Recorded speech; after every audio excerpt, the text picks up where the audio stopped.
They say working at a movie theater is boring. Tickets, popcorn, cleanup.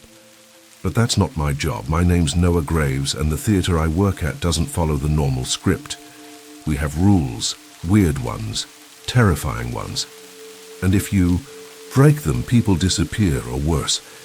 I've seen a man dragged into a screen, I've watched shadows crawl out of vents, and now I'm the one writing the rules. When I first took the job at the Crescent Theater, I thought I'd found a lucky break. It wasn't glamorous, but the pay was surprisingly high. Absurd, even, for a cinema usher. I should have known there was a catch. There always is. They gave me a laminated sheet of rules during orientation, printed in plain font with no explanations. Rule number 1 was circled 3 times in red ink. Never open the door to room 3 once the movie has started. That was it. No context. No elaboration. Just that one commandment, screaming off the page like a silent warning. I didn't question it at first. I couldn't afford to. Most places wouldn't even interview someone like me, a high school dropout with a minor record and a past I'd rather leave buried. So when Mr. Callahan, the theater manager, looked me in the eye and asked if I could follow rules without question, I said yes without hesitation. It was about a week into the job when I nearly broke that first rule. I was mopping the main lobby, between showings, zoning out to the sound of squeaky sneakers and faint film scores bleeding from behind the theater doors, when I heard it, thumping. Muffled but urgent. It was coming from room 3. I froze, mop in hand, listening. There it was again, this time louder, a heavy thud, thud, thud, like fists hammering on metal or wood. My first thought was fire, or a medical emergency. Smoke was curling under the door now, dark and acrid, catching in my throat. Then the voice came. "Help us, please, someone, let us out." It was a woman's voice, high and panicked, choking between words. I pressed my ear to the door and felt my stomach twist. "There's a fire. It's spreading fast. We're trapped. The handle's jammed." The heat seemed real. The smoke burned my lungs. I could hear children crying behind her and the thud of someone kicking the door. My instincts took over. Without thinking, I grabbed the handle. That's when someone yanked my arm back hard. I turned, startled, and found myself face to face with Mr. Callahan. Calm and composed the day of my interview, he now looked furious, terrified even. "Never touch that door," he snapped. "But there's a fire. People are trapped inside," I argued, pointing to the smoke. Mr. Callahan didn't even look. He just narrowed his eyes. "You hear screaming, see smoke, feel heat. It's always convincing. But it's not real. That room lies. It mimics. It deceives." I almost laughed until the voice came again. "Noah." I flinched. The woman on the other side had just said my name. My blood turned cold. I never told anyone my name, not during ticket checks, not even in passing. There's no reason a panicked moviegoer should have known it. "Think," Callahan said, softer now, like a father guiding a child from a fire. "How would she know your name if you've never spoken to her?" The thumping stopped. The smoke vanished. Not thinned, vanished. Like someone had flipped a switch. I knocked gently on the door. Nothing. Dead silence. Callahan stepped beside me and lowered his voice. "Room 3 wants you to open that door. It doesn't care how. It will burn down a life if it has to. It'll impersonate a voice, a child, a lover. It has no rules, that's why we do." I didn't sleep that night, not because I was scared, though I was, but because I couldn't stop thinking about how real it had felt. The smoke in my throat, the panic in that woman's voice. I kept replaying the moment she said my name. The next day I snuck into the booth above room 3 during a showing. I just had to know. I watched through the narrow projection window for 90 minutes as the crowd below laughed, ate popcorn, and enjoyed the film like nothing had happened. And when the lights came up, they all filed out like any other screening, happy, unburned. The theater looked untouched. Not a single scorch mark. The floor was clean. The walls were whole. It was like the fire never existed, because it hadn't. That was my first true lesson. Reality bends here. Your senses lie, your mind betrays you. The only thing that keeps you alive are the rules. Since then, I've heard all sorts of tricks from room 3. Babies crying, people screaming my mother's voice. Once, I swear I heard my younger self begging for help, but I've never touched. So that handle again. Not once. Mr. Callahan told me later that room 3 has been around longer than he has. Whatever's inside isn't part of this world, he said. It feeds on sympathy, instinct. Good people are its favorite kind. He didn't elaborate, but there was a weight in his voice, a heaviness that didn't need explaining. Years later, I found out someone had opened the door once. A former usher. His name was Jared. The official story was that he quit. But we all know no one quits the Crescent. They just vanish. That door remains closed now, bolted from the inside during showings. But every now and then, someone forgets. A new hire leans too close, hears their name, reaches for the handle. That's why I'm writing these rules. If you ever find yourself working at a theater that pays too much and asks too little, check the rule sheet. And if you see never open room 3, don't be curious, don't be brave, don't be kind, because that door and it's always listening, and it knows your name. After what happened with room 3, I stopped questioning any of the rules. No matter how absurd they sounded, rule number 2 always unsettled me, probably because it sounded more like a joke than a warning. If you see a man dressed as a movie, character leading children away from the lobby, notify the manager immediately. It's the kind of sentence that feels like it belongs in a workplace harassment video, or a paranoid parent forum, not a rule book for a cinema job. But after room 3, I'd learned to take every line seriously. The incident happened on one of the busiest nights we'd ever had. The Crescent was hosting the premiere for Avengers: Infinity War, and our lobby was swamped with fans, parents, teenagers, little kids with plastic hammers and face paint. Mr. Callahan had arranged for a handful of cosplayers to show up, dressed as the main heroes. He gathered the staff before opening and made us memorize the list. Captain America, Black Panther, Doctor Strange, and Thor. Only those 4, he'd emphasized. Burn their faces into your memory. If you see any other costume, you come. Straight to me.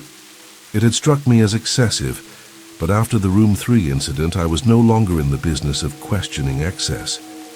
So I memorized the list. I even made flashcards. About halfway through the second showing, I was walking out of projection room 6 when I caught a flash of red and gold across the lobby. My brain registered it before I could even look directly. Iron Man. But we hadn't hired anyone in an Iron Man suit. That wasn't on the list. Still, I almost laughed. It could have been a fan in a store-bought get-up. Until I got closer. The man, or whatever it was tall, easily 6 feet, and his armor looked like it had once been high-quality cosplay grade. But now it was in pieces. Panels hung off his frame like rotting skin. The gold plating was smeared with something sticky and black. Scratches covered every surface, like it had been dragged through gravel or barbed wire. But the smell. God, the smell. Rotten meat left out in the sun, mixed with something chemical and wrong. It hit me in the chest like a punch. I gagged behind my hand and took a step back. Then I saw the kids, 3 of them, no older than 12, all walking in line behind him, dead-eyed and blank-faced, as if hypnotized. Their arms hung slack, their mouths slightly open, but not speaking. Just moving in unison toward the back hallway, toward the garbage room. I didn't hesitate. I turned and sprinted to Mr. Callahan's office. Bursting through the door, I barely got the words out. Rule 2, Iron Man, 3 kids, garbage room. No. For the first time since I'd known him, Mr. Callahan panicked. He bolted from his desk, knocking over his chair. I should have known. he muttered to himself. I never should have hired anyone. Not for a premiere like this. He tore open a locked drawer I hadn't noticed before. Inside, he pulled out 2 items. A bronze knife that looked hand-forged and ancient, jagged along the edge, and a small vial of clear liquid that shimmered unnaturally under the fluorescent lights. Stay here, he said, but I was already following him. We raced through the back corridor toward the garbage room. I could see the Iron Man imposter now, only a few feet from the door, dragging his distorted body forward like it weighed twice what it should. The children shuffled behind him as if tethered by invisible string. Callahan didn't stop. He grabbed the creature by the back of its armor and hurled it into the garbage room like it weighed nothing. Then he slammed the door shut and locked it. The children blinked rapidly and looked around, dazed. 2 started to cry. The stench grew stronger. From inside the room came a muffled screeching, not loud but wrong, like steel bending under pressure, or an animal imitating a human scream. Keep them away from that door, Callahan told me, his voice low and ragged. Don't let anyone go in.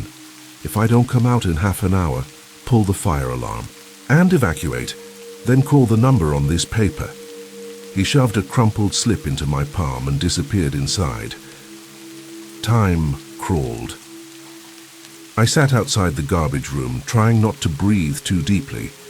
I could hear things, wet thuds, scraping metal, a dull rhythmic pounding, as if something with too many limbs was crawling across the walls.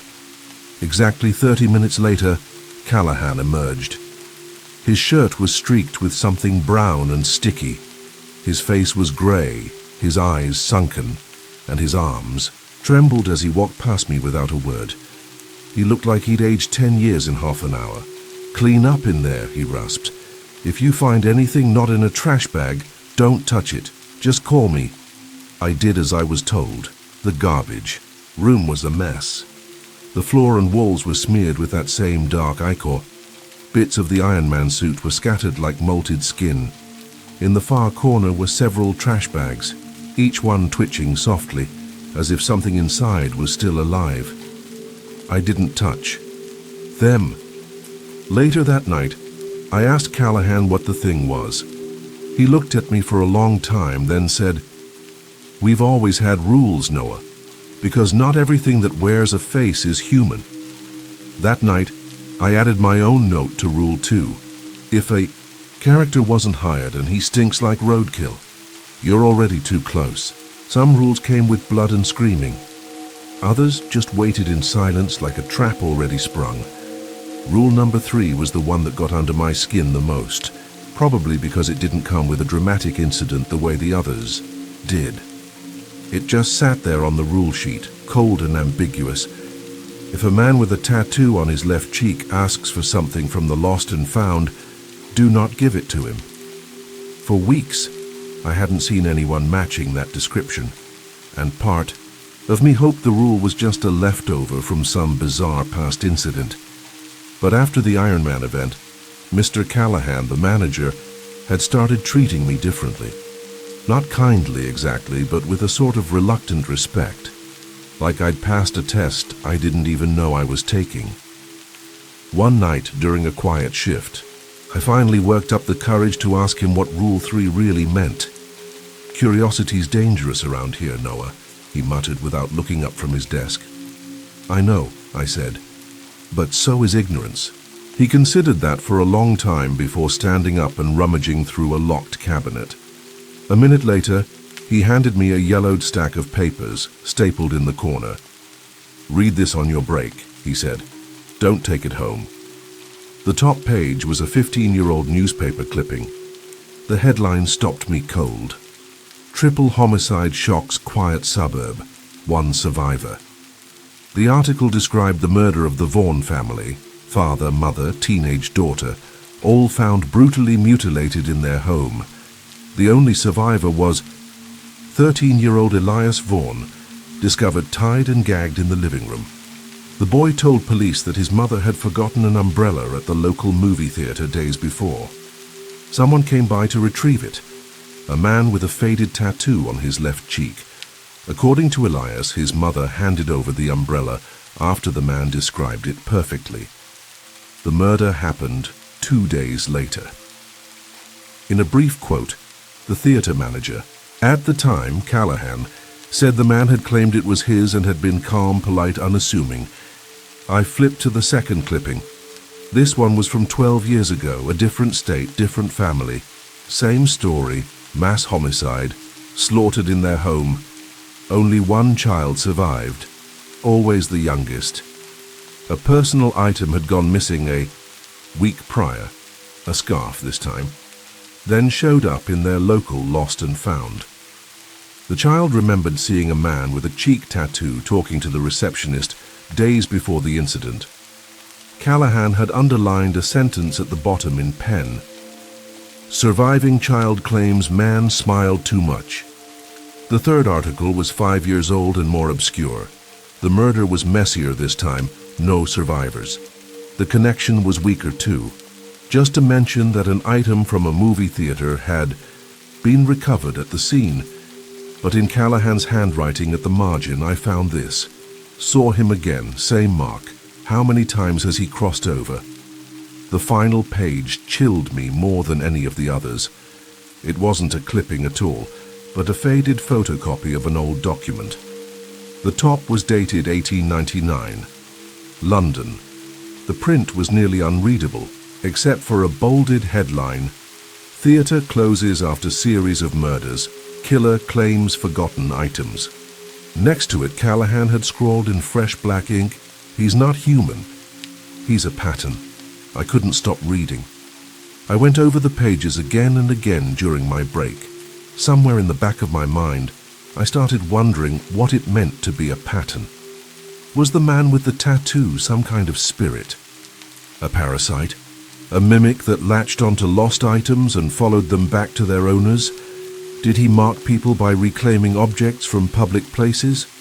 There was one article Callahan hadn't included in the official stack, but I found it myself.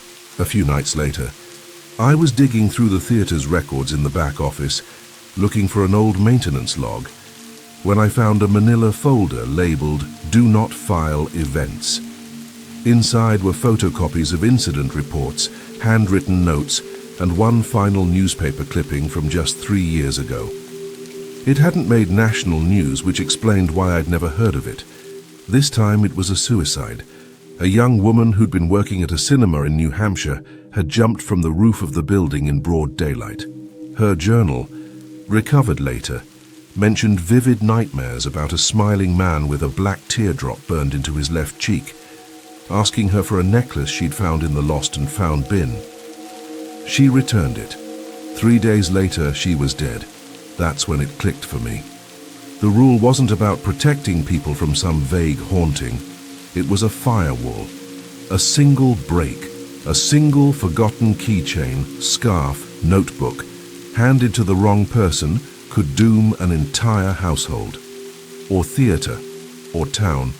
I've never seen the man with the tattoo myself, but that doesn't make me feel safer. It just means I'm due. So now I enforce Rule 3 like gospel. If someone asks for something from Lost and Found, I make them describe it in painstaking detail. If they can't, or if they smile too long, I tell them to wait and call Mr. Callahan, because that man with the tattoo, he doesn't come back for things he lost. He comes back for things you let him have. I dreaded Rule 4 long before it ever happened to me. There's something different about this one. The other rules warn you about things outside yourself, strange men, screaming voices, doppelgangers. But Rule 4 is personal. It burrows under your skin. It knows that when the lights go out, the real threat might not be the thing behind you, but what's waiting inside your own head.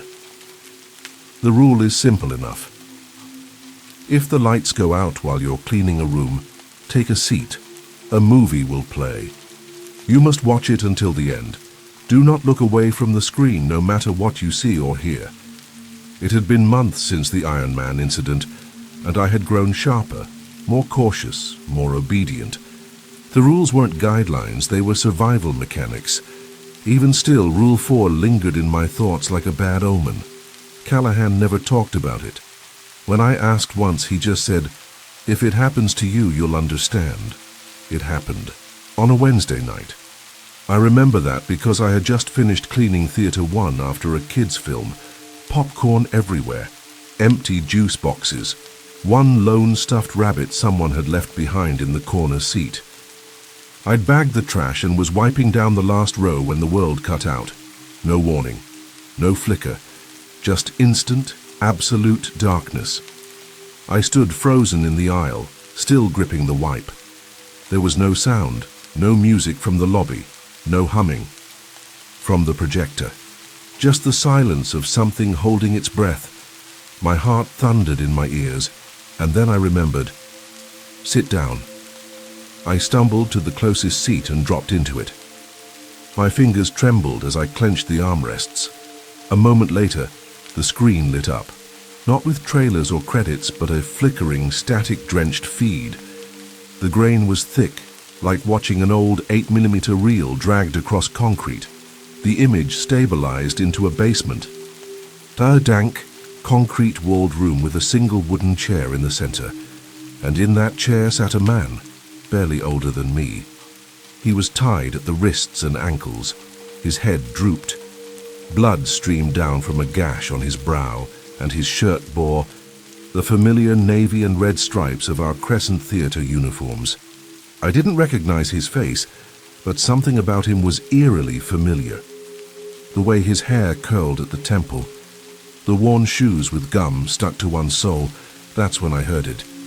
A sound behind me. Not loud, not fast, just the deliberate creak of a cinema chair folding down.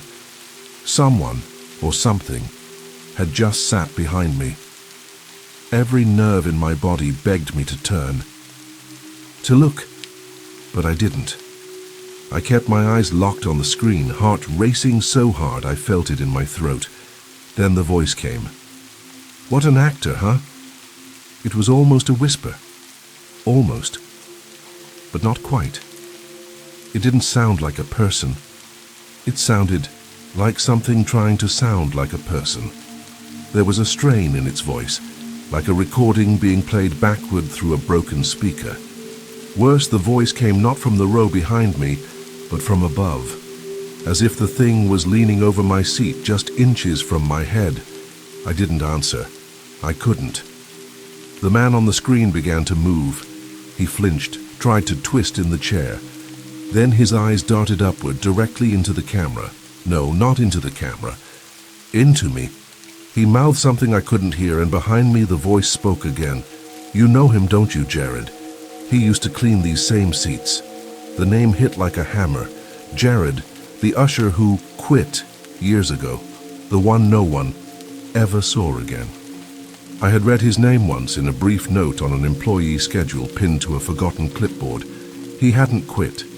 The camera in the film started moving, slowly approaching Jared's chair. He panicked, thrashing against the ropes, eyes wide with horror. His breathing came in sharp, desperate gasps. I could see teeth marks on his lower lip where he'd bitten through the skin. And then came the scream. Not from Jared, but from me. Something, cold and wet, had touched the back of my neck. I bit my lip hard enough to taste blood and stared at the screen with everything I had. The movie continued. The camera circled Jared like a predator taking its time. His sobs mixed with some mechanical whirring like old film spools or bones grinding. That was when I vomited. I couldn't help it. I bent forward and retched. Onto the floor, trying not to blink. My stomach twisted in agony. Something pressed against my back. Massive, heavy, and vibrating with a slow, unnatural pulse. The voice whispered once more, closer this time, breathing into my hair. Where do you think they get the uniforms? I gripped the seat tighter. I wouldn't look. I couldn't. The screen flashed to black. A single frame flickered on. A still image of Jared, unmoving, his head twisted at an impossible angle, eyes glassy, mouth open. The rope was gone. So was the chair. He was sitting in one of our theater seats, and just like that the lights returned. The screen went blank. The darkness behind me vanished. I turned and saw nothing. No chair displaced, no figure, just the empty, spotless rows. I was soaked in sweat and bile. I stood on shaky legs and stumbled into the lobby, ignoring the horrified stares from customers. Callahan found me leaning against the wall near concessions, shaking uncontrollably. He didn't ask what happened. He just said, "Rule 4? I nodded. "Then you did good. You stayed alive. That's what matters." But I wasn't done. Not after what I saw. I marched into his office, still covered in sick and trembling with rage. "That was Jared," I spat. "That thing showed me what happened to him. You could have warned us. You let him go in blind." Callahan's expression hardened. He stood slowly and looked me dead in the eyes. "Room 4 isn't like the others," he said. "The more you know, the worse it gets. That thing, it feeds on attention, on knowledge. The deeper your understanding, the closer it gets. Jared knew too much, and he paid the price." I stared at him, disgusted. "You just let him die?" He nodded solemnly. "Because if I told him, it would have hunted him sooner, and if I told you everything, it would have reached you too." I hated him for that answer, but part of me knew he was right. I had stared into a screen and seen a man's last moments replayed like a warning. I had heard my own breath echoed by something that wasn't human, and from that day on I understood something terrifying. Some movies aren't meant to entertain, some are meant to bind. There's a certain kind of silence that doesn't feel peaceful. It feels like the breath before a scream. That's what I walked into the day Rule 5 activated. I wasn't prepared. No one ever is. The rule reads, if you enter a room and all customers are looking directly at you and smiling, inform the manager immediately. That's it, no further instructions, no hints about what might follow. At first glance, it even seems harmless. Creepy, sure, but manageable. Just some. People smiling in sync, maybe an odd prank, right? Wrong. It was a Thursday matinee. Slow. I had time between screenings, so I did what I usually did when boredom crept in. Random projection checks. I chose room 5 without thinking. I didn't even knock. I just opened the door and stepped in. The hair inside was off, thick and unmoving like stepping into a sealed box. The film was playing, but not a single head was turned toward the screen. Instead, every single person in the room, at least 30 of them, had swiveled their bodies in perfect silence to face me. And they were all smiling, not grinning, not smirking, smiling in that vacant mannequin-like way that strips the expression of all warmth. Their eyes didn't blink. Their mouths were stretched wide and wrong, as if carved into place. I stood frozen in the doorway. Something primal inside. Me screamed to shut the door and run, but my body wouldn't move. I felt like a rabbit locked in the gaze of 30 staring wolves. The spell broke when someone in the front row tilted their head slightly, just enough to make the smile twitch. I backed out, nearly tripping over my own shoes, and slammed the door. I didn't need to think. I sprinted to Callahan, who was mid-conversation with a customer by the concessions counter. Rule 5, room 5, smiling crowd, all of them. Callahan went pale. That terrified me more than anything. I'd seen this man face screaming fire illusions, possessed cosplay monsters, and mimicking shadows without blinking. But now, his face had drained of all color. "Which room?" he asked, quietly. 5. "Stay at the base of the steps. Do not go further in. Let me handle it." He left the counter mid-sentence, ignoring the confused customer. I followed close behind, but I obeyed. I didn't go up the stairs. When Callahan entered the theater, I stayed below the screen, hidden by the stairwell wall. I peeked just enough to see him standing front and center, facing the rows of smiling customers. He cleared his throat. "What do you want?" he asked the room. And then, like a choir awakening, every person in that crowd opened their mouths at once and spoke in perfect unison. "Hello, manager. Long time." The voice was wrong, layered, unnatural, as if 100 tones were speaking. Through a single mouth, a grotesque parody of welcome. "Cut the theatrics," Callahan said sharply. "What do you want this time?" A moment of silence passed, then the room chuckled. All of them, together. Same pitch, same rhythm. The sound crawled under my skin like centipedes. So direct as always. "That's why we liked you more than your predecessor." His jaw tensed. "Name your price and let these people go. We want you to open room 3. Even from where I stood, I felt the tension ripple through him. His whole body stiffened. "No. Ask something else. That price is off the table." "Is it? You forget so easily. Your mistake, your cost. You think you've atoned, but you haven't even begun to pay. I didn't make a mistake. I was tricked. You used her, and yet she still burned." That sentence felt like a blade across the air. Callahan staggered slightly. I saw his fists clench. "I will not open that door again. Ever." "Then, let's play a different game, shall we?" A low rumble began in the theater. The crowd's bodies started twitching in sync like puppets pulled by a single string. Their eyes never left Callahan. Then they spoke again. "The price has been paid. These people are free." Callahan blinked. "What?" The crowd smiled wider. Room 3 was never the price. The cost is remembrance. The wound is guilt. And your little protege, he knows it now. Suddenly the collective gaze of the audience shifted from him to me. Dozens of dead eyes locked onto me behind the stairwell wall. Every head turned at once. I felt it like a tidal wave of pressure against my chest. Then came the nod, a single, synchronized bow of their heads, slow, solemn, final. And just like that, the tension broke. The room's atmosphere returned to normal. The audience blinked, looked around in confusion, and turned back to the screen like nothing had happened. It was as if the entire thing had been a glitch in time. Callahan walked out, drenched in sweat. He didn't speak. He just looked at me and said, "They remember her." And then he added under his breath, "And now they know your name." I didn't ask who she was. I think I already knew. Rule 5 isn't about fear. It's about memory, about debts that linger. And every time you break the rules, something remembers.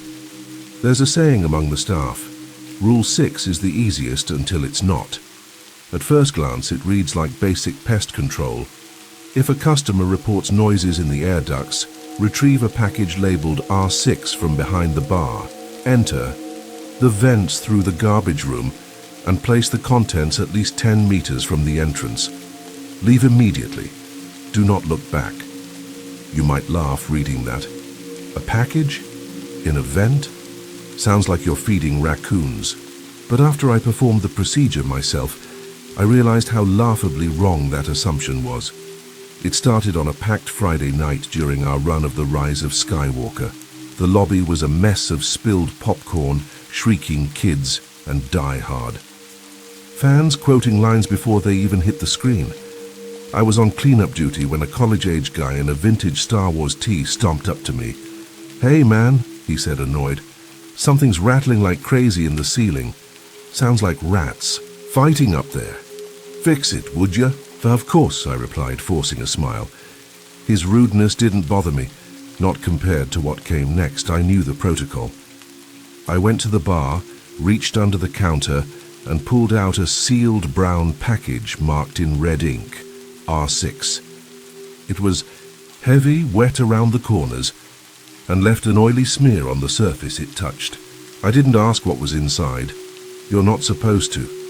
The garbage room always smells awful, but that night it reeked like copper and ammonia, metal and rot.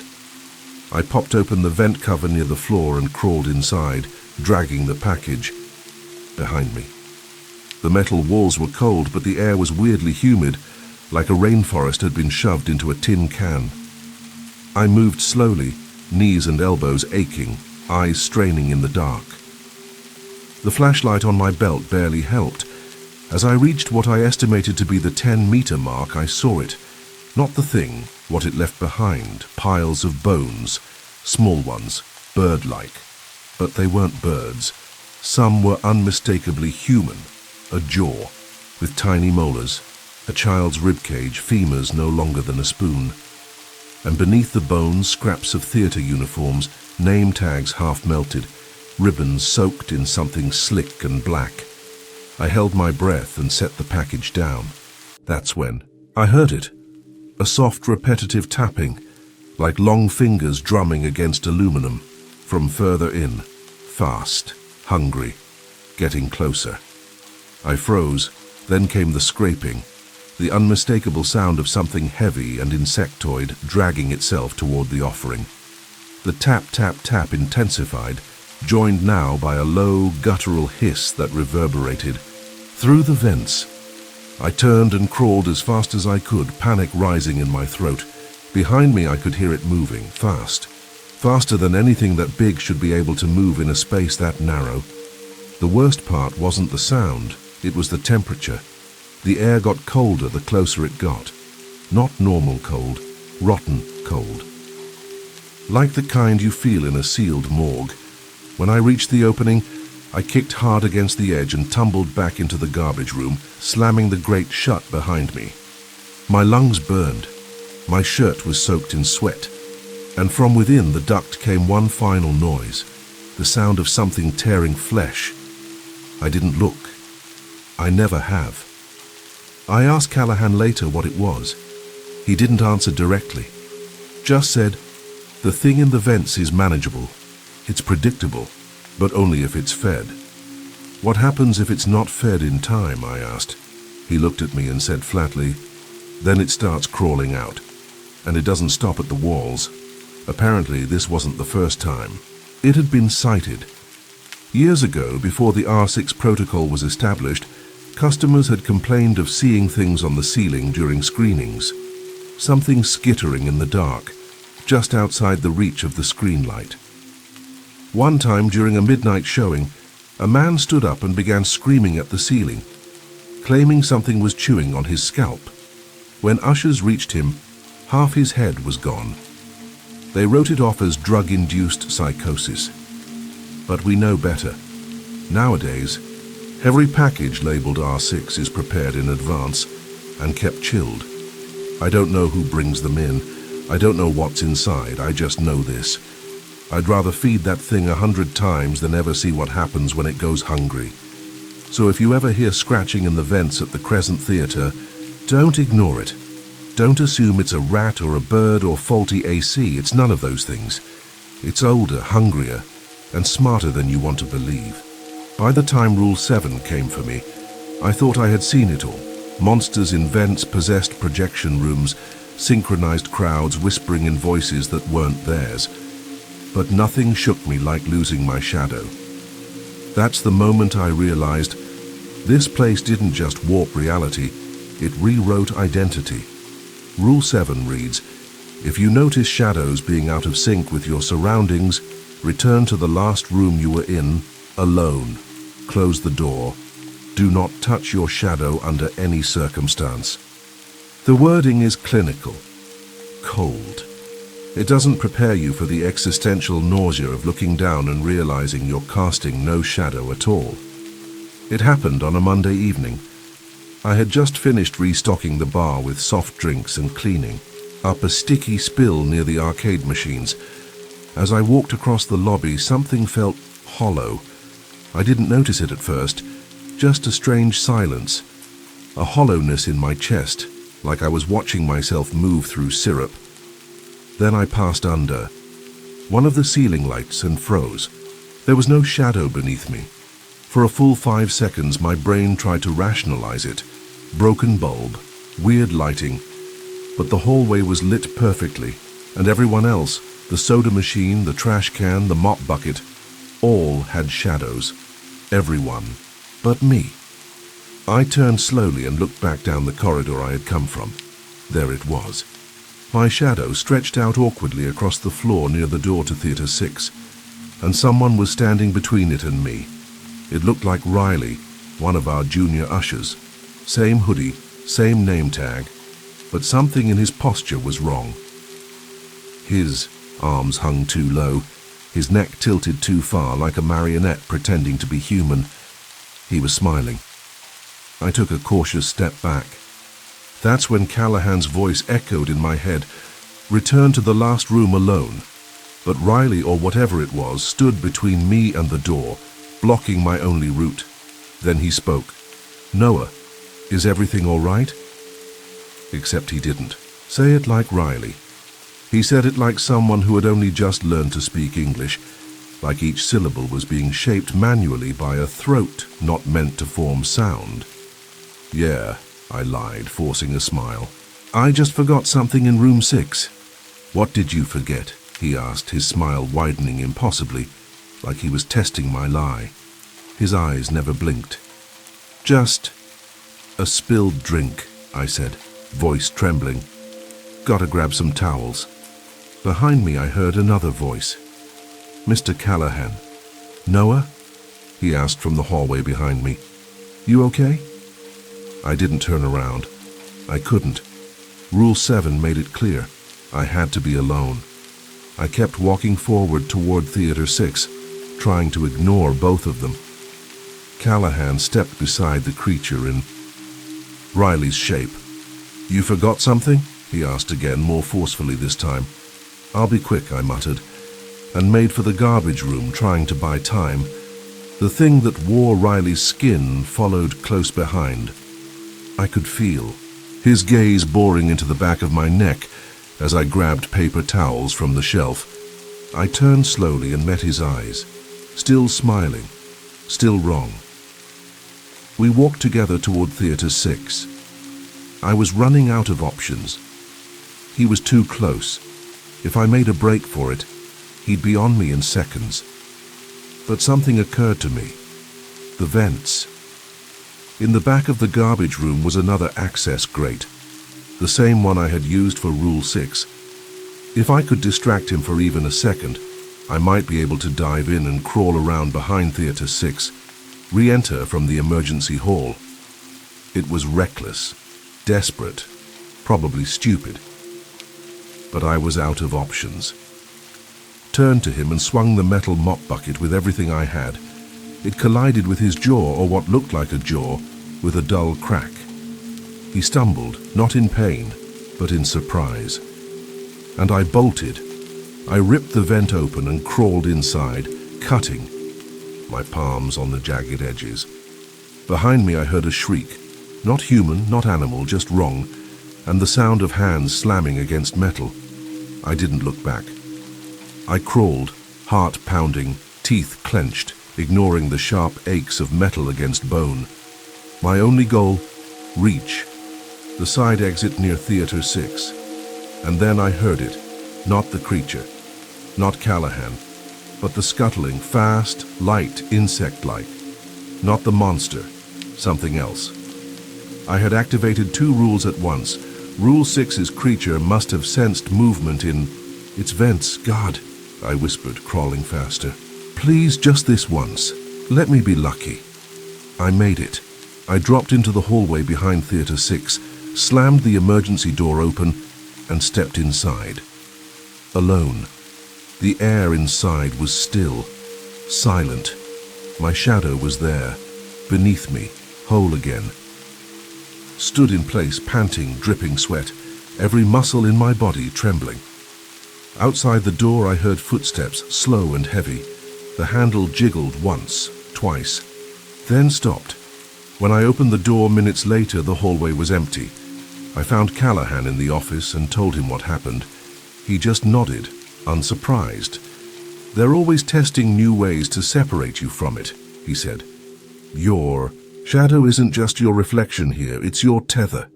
"What was Riley?" I asked. He looked away. "Not Riley." That night, I couldn't sleep.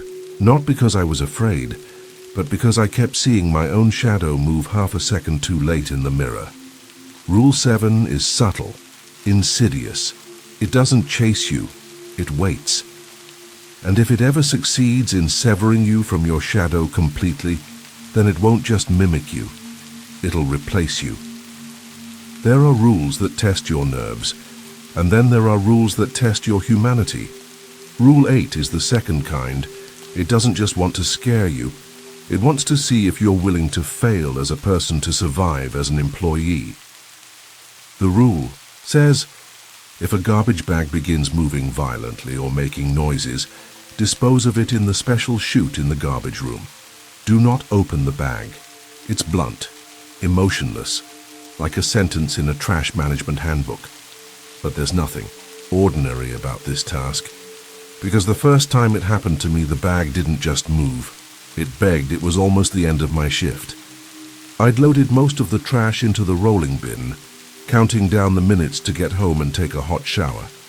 The garbage room was quiet, the floor still sticky from the last R6 delivery. Then, as I grabbed the final bag near the utility sink, it twitched. At first I thought I imagined it, but then it lurched, dropping from the pile with a wet, organic thud. It hit the floor and began to writhe, violently, like something alive was trapped inside, struggling to get out. And then came the voice. Help me. Oh God, please, somebody help me. It was muffled but unmistakably human. A man's voice. Desperate. Ragged. I froze, the trash bin handle still clutched in my hands. I can't breathe. Please, I'm in here. Let me out. My legs moved on their own. I dropped to my knees beside the bag and reached for the plastic. My fingers gripped the nut, ready to rip it open. But then I heard it, Rule 8, echoing in my head. I stopped, hesitated, looked at the shape beneath the thick plastic. It was humanoid, or close enough. I could see the outline of limbs, the rise of a chest trying to breathe, the press of hands pushing against the inside. Please, it's crushing. Me, I can't move, I can't. The voice cracked into a sob. My chest clenched. Every instinct screamed to help, to tear the bag open, to prove I was still human in a place that was slowly teaching me not to be.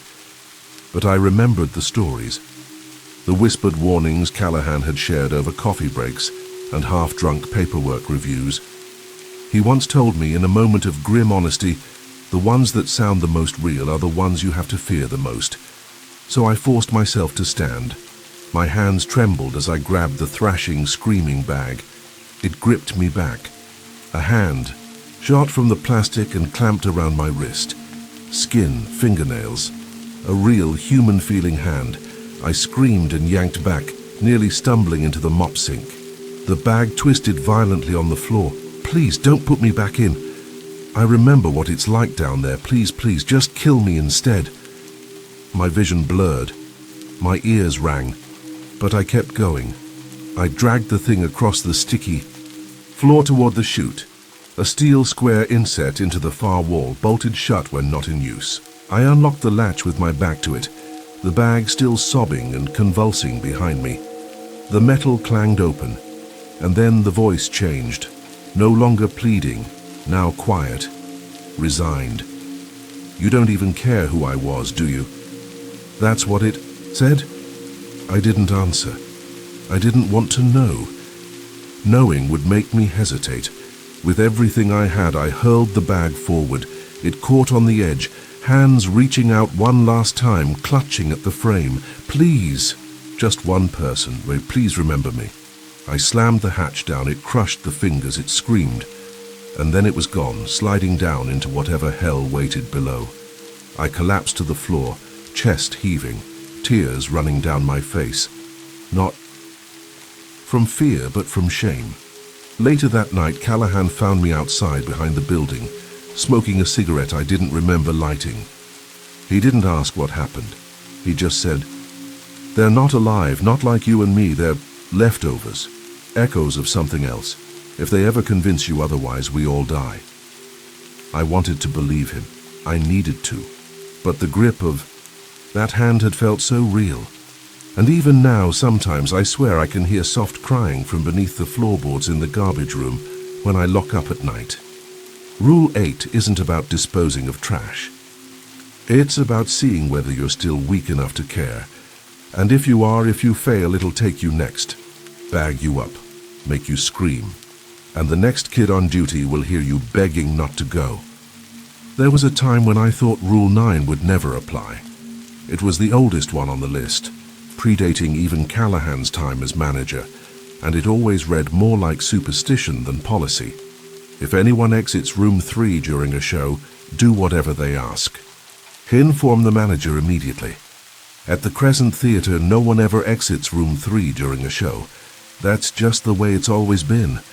We've had people leave other theaters mid-film to vomit, to fight, to answer calls, but room 3, never. That door stays shut until the credits roll. Until recently, I thought maybe the rule was a relic from a more chaotic time, some overreaction to an old anomaly. I was wrong. It happened quietly. No flickering lights, no alarms, no screams. I was sweeping near the concessions when I heard the door to room 3 open. At first, the sound didn't register. It was just another click in a building full of mechanical sighs. But then I looked up and saw him.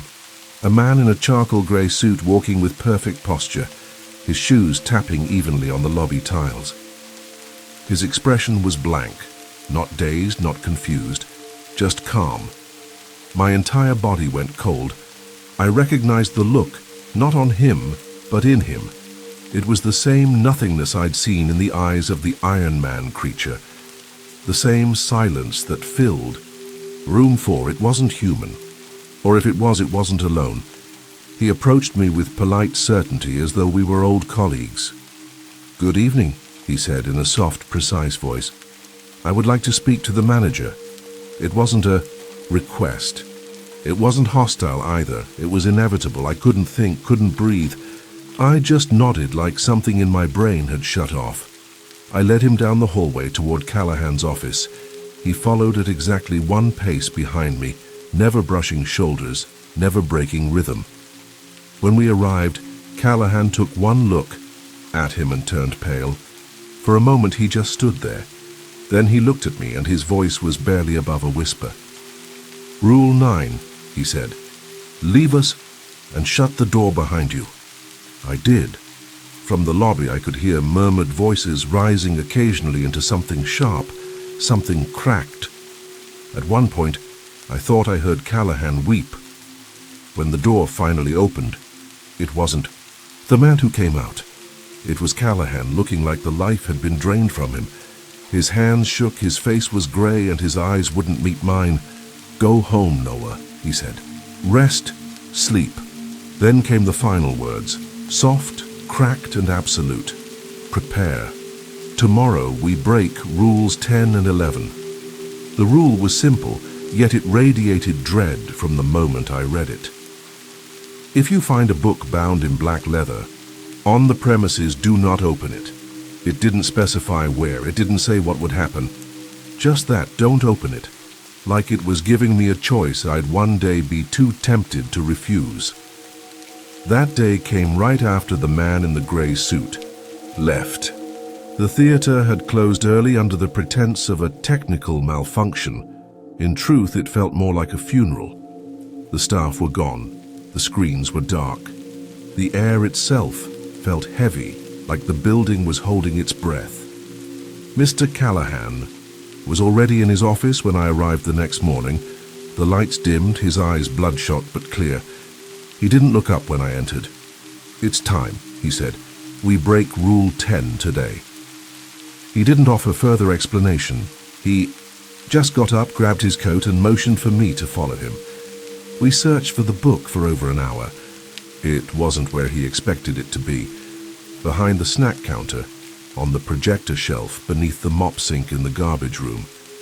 It moved, apparently, always turning up where you least wanted it.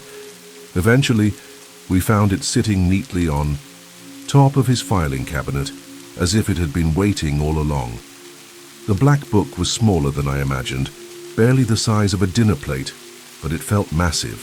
The leather cover was cracked and dry, stitched together with some thread I couldn't identify. Grey, fibrous, almost organic. There was no title, no markings, just that endless matte black. Callahan reached out slowly and touched the edge, like petting something venomous. "This book doesn't just record our rules," he said. "It is the rules, or maybe where they come from. It's hard to tell anymore." He opened the first few pages. I leaned forward to get a look, but he shut it quickly. "Not yet." My temper flared. "You've kept me in the dark since the beginning. I've obeyed every rule, risked my life again and again.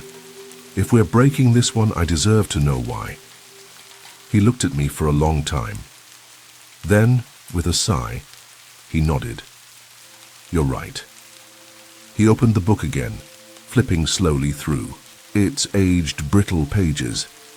The writing inside wasn't consistent.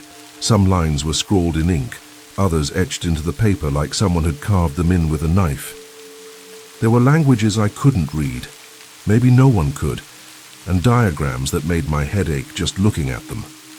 "There's no index," Callahan muttered. "No structure. It's a mess of events, warnings, sacrifices, and occasionally instructions." He paused at a page and tapped it. "This one. This is why we're doing this." I leaned in. The page didn't have words, it had names, hundreds of them, scratched in small cursive, over and over in a spiraling pattern. In the center of the spiral, one name had been burned out, erased. "Violently, mine," he said. "It used to be there, I made a deal. The book let me protect this place for 13 years. In return, I obeyed, but it never said what happens when time runs out." I stared at him. "And now? Now we need answers, and it's time I pay the final cost." There was a sudden sound behind us, a deep, hollow knocking, 3 times, rhythmic, like knuckles rapping on the wall of a tomb. "The book's not just passive," he said quietly. "Once it's opened fully, it brings attention, and not all attention is benign." The shadows around us lengthened. I saw movement in the corners of the office, shapes not cast by either of us. Something leaned from the ceiling, not a body but an outline, long and fluid like ink bleeding through paper. Callahan didn't flinch. He flipped another page, then another. Each turn released a strange whisper, too low to decipher, but too clear to ignore. I backed away. "What is it saying?" "It's not talking to us," he replied. "It's listening, measuring." Suddenly he closed the book, hard. The pressure vanished. The shadows receded, but I could still feel them watching. Callahan handed me the book. "You're going to need this," he said. "Not now, but soon." My fingers trembled as I took it. It felt warm, like it had a pulse. "Rule 10 exists because this thing doesn't just reveal truths," he said. "It reshapes them. The more you read, the more it owns what you know." That night I didn't sleep. I placed the book under my bed and tried to forget the way it breathed when I wasn't looking. Some books aren't written, they're grown, and some don't want to be read. They want to remember you. If a woman in a black dress offers you a drink, do not accept. That was Rule 11, short, severe, almost poetic in its finality. But everyone at the Crescent Theater knew who the rule referred to. We didn't call her by name. We didn't dare. Among the staff, she was simply the lady in black. She appeared occasionally, often during slow nights or just before closing. No one ever saw her enter, and no one ever saw her leave. She would simply be there, standing silently in the lobby, or watching from the end of a hallway, always dressed in flowing black, lace at the edges, midnight dark fabric that seemed to absorb the light. In her hands, she held a wooden goblet, carved with intricate designs that no one could ever quite describe after the fact. Inside was a clear, still liquid, something that looked like water but shimmered faintly, unnaturally, like light on ice that never melts. When she approached, she never forced the drink on anyone. She would simply raise the chalice, offer it with both hands, and ask, in a voice like distant mourning, "Will you accept what is offered?" I'd encountered her 3 times before the night rule 11 was broken. Each time I shook my head, sometimes too quickly, sometimes with barely concealed fear, and each time she nodded with a soft smile as if understanding the burden I chose to carry. Then she would vanish. A blink, a breath, and she was gone. But this night was different. After the events of Rule 10, after the Black Book had breathed its whispers into the walls of the theater, the air felt electric, charged with something, older than the building, older than the rules. Callahan stood beside me in the main lobby, the theater dark around us, the air cold with waiting. He held the book under one arm. His eyes were hollow but resolute. "She's coming," he said quietly, "and this time I'm the one who answers."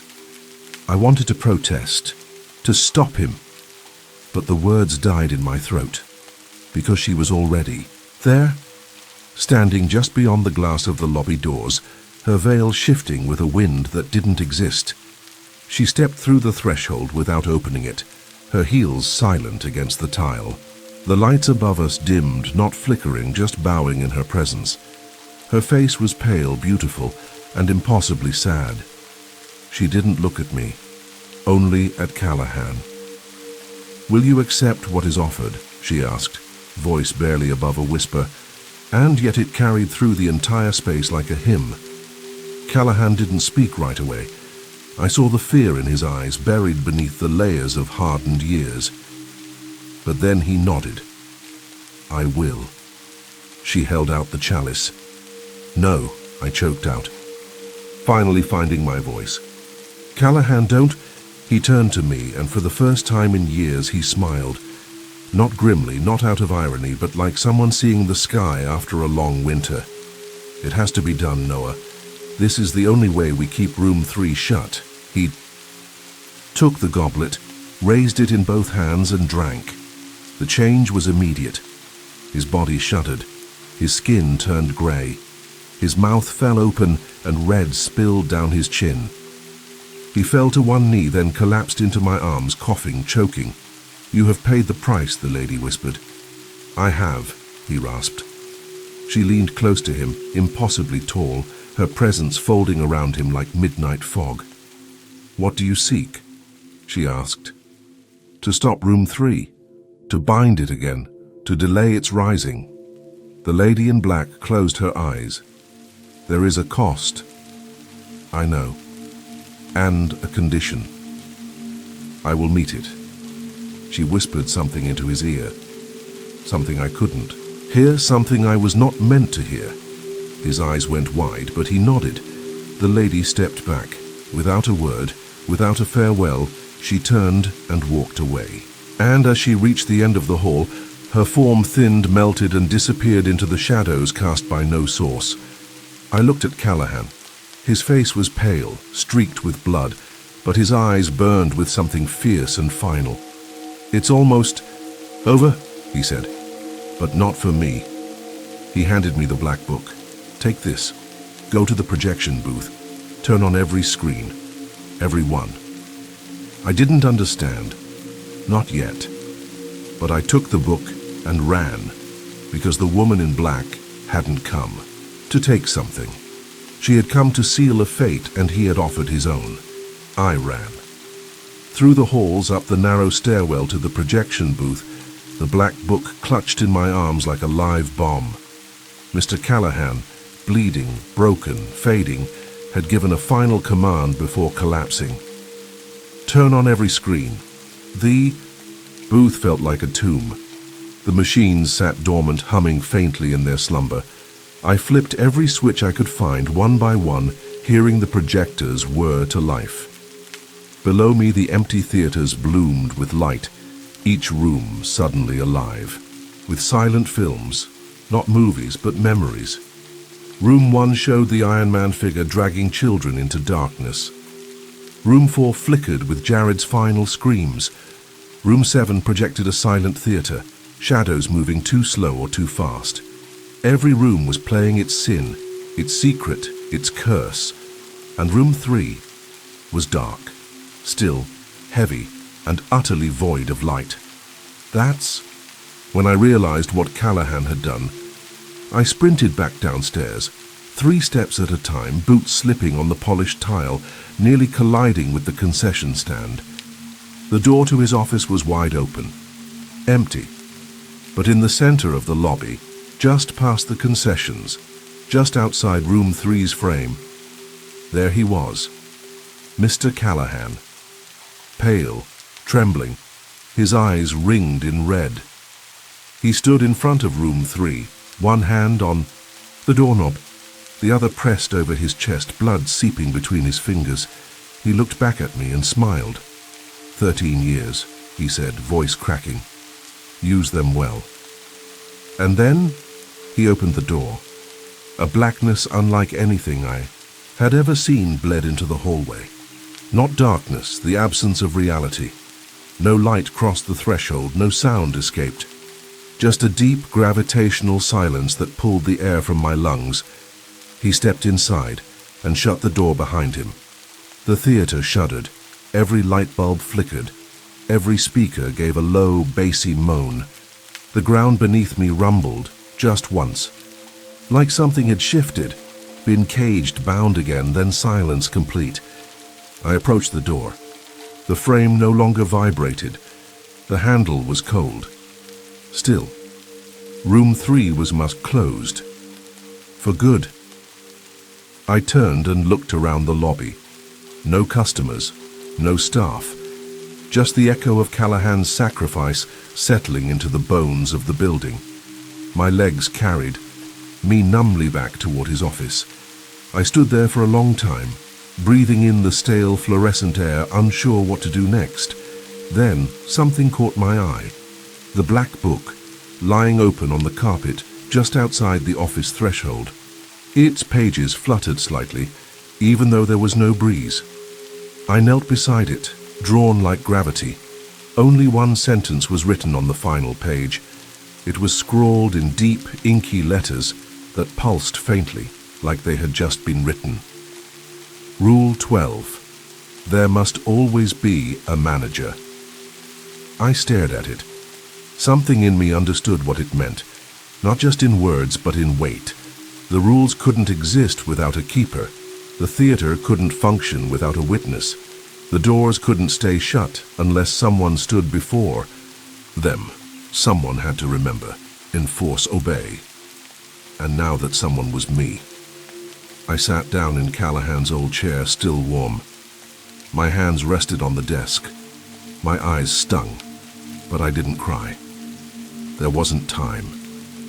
Somewhere far away in the guts of the building, I could hear the air vents begin to stir again. The buzz of an old bulb reigniting, the creak of a row of empty chairs settling. The theater was waking up. I opened a drawer. Inside was a fresh rule sheet, blank, waiting to be written. I reached for a pen and I began to write. I still work here. The Crescent doesn't close. We host midnight showings now and then, sometimes for people I know, sometimes for people I swear I've seen in dreams. The lady in black visits less frequently, but when she does, I nod to her with something close to reverence.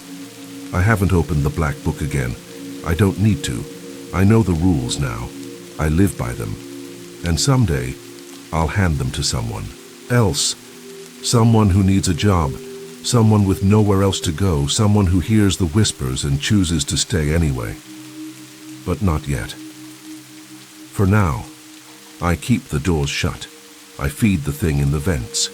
I silence the screaming bags. I watch the movies that demand to be watched. I endure the smiles. I respect the shadows. And I never, ever open room 3. Because that's my job now. I'm the manager. Thank you for venturing into the darkness with us. If these stories sent chills down your spine, don't keep the fear to yourself. Leave a comment, smash that like button, and share this video with someone who dares to listen in the dark. We release terrifying true stories every week, so be sure to subscribe and turn on notifications so you never miss what's lurking in the shadows. This is High Scare Stories, where nightmares don't end when the video does. Until next time, stay safe and stay scared.